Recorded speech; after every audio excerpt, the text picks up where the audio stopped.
Sir বেরো এখান থেকে বেরো ভাই ভালো। আশরাফ ভাই কি হয়েছে ভাই, শরীর খারাপ নাকি আপনার? তো জ্বর তো গায়ে নাই, আপনি গেটের ওইখানে লোক নাই, আমি বুঝলাম না। সেদিনও বাইক এরকম 4-5 জন হয়েছে, বাইক ঢুকাই ভিতরে ঢুকাইছি, গেটের এখানে থাকেন না। সেদিন ফ্ল্যাট মালিকও কমপ্লেন দিয়েছে না ভাই? আমার সেম অবস্থা আমার সাথেও হয়। প্রতিনিয়ত যদি বাসায় ঢুকতে হয় তাহলে গেট খুললে তারপর ঢুকতে হয়। আপনারা তো পাওয়াই যান, আপনারা রাখা হয়েছে কিসের জন্য এখানে? ভাই? আপনার এত সুন্দর একটা বাসা ভাড়া দিছে, এই বাসাটা যে অফিসটা দিছে আপনার থাকার জন্য, এটা ভাড়া দিলেও তো প্রতি মাসে আমি 10,000 টাকা পাইতাম। আবার সেই দিন মোবাইল নাই, দেখেন একটা মোবাইলও সেদিন আমি 10,000 টাকা দিয়ে মোবাইল কিনে দিছি। মোবাইল কিনে দিয়েছেন দেখে তো সমস্যা হয়েছে। সারা রাত মোবাইল চাপবো আর দিনের বেলা পরে পরে ঘুমাইবো। আপনার যেটা দায়িত্ব, চুপ করেন না আপনি। আপনার যেটা দায়িত্ব এটা আপনি পালন করবেন না। আপনারা রাখা হয়েছে কিসের জন্য?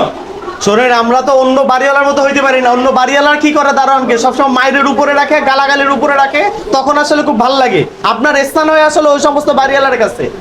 আমরা ভালো ব্যবহার করি, ভালো একটা থাকার ব্যবস্থা করে দিছি, সবকিছু করে দিছি। মাস শেষ হওয়ার আগে টাকা পয়সা ঠিকই তো দিয়ে দিতেছি আপনার। কথায় কথায় যারা গায়ে হাত তুলে আপনারা সারাদিন তো ডিউটি করি, একটু শুইছি, তা কি হয়েছে স্যার?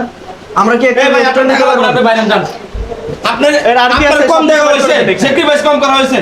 সময় মতো একদিন আপনি গেটে থাকেন। শোনেন, আপনাদের আসলে আমরা সিম্পিতি দেখাই। কেন সিম্পিতি দেখাই? আপনারা দারোয়ান, সেই হিসেবে সিম্পিতি দেখাই আপনাদেরকে। তবে আপনাদের মতো দারোয়ানদের সিম্পিতি দেখানো উচিত না। আপনারা মানুষের ভিতরে পড়েন না। সিকিউরিটির দায়িত্ব পালন করবেন, ঠিকঠাক মতো কোনো চোর আসে কিনা, ডাকাত দিচ্ছে কিনা, এটা দায়িত্ব পালন করবেন। আপনি সেদিন এরকম ভাবে ঘুমিয়েছেন, বাসা থেকে ফোন চুরি করে নিয়ে গেছে। তাহলে আপনি যদি বাসা থেকে ফোন চুরি হয়ে যায় তাহলে আপনারা রাখা হয়েছে কিসের জন্য? বেরোন আপনি এখান থেকে, বেরোন। এই ধরেন ব্যাগ দর্শন। না না না না, স্যার বেরো এখান থেকে, বেরো। ভাই আপনার ভালো ব্যবহার করা হয় দেখে আপনারা আজকে এই পরিণতি। মোবাইল নিতে পারবি না, মোবাইল রেখে যা, বেরো। মোবাইল এখান থেকে বেরো। মোবাইল কিনে দিচ্ছেন যেহেতু দিয়ে দেন। এটা রাখা কি করবেন? ভাই আপনার মোবাইলটা দেন।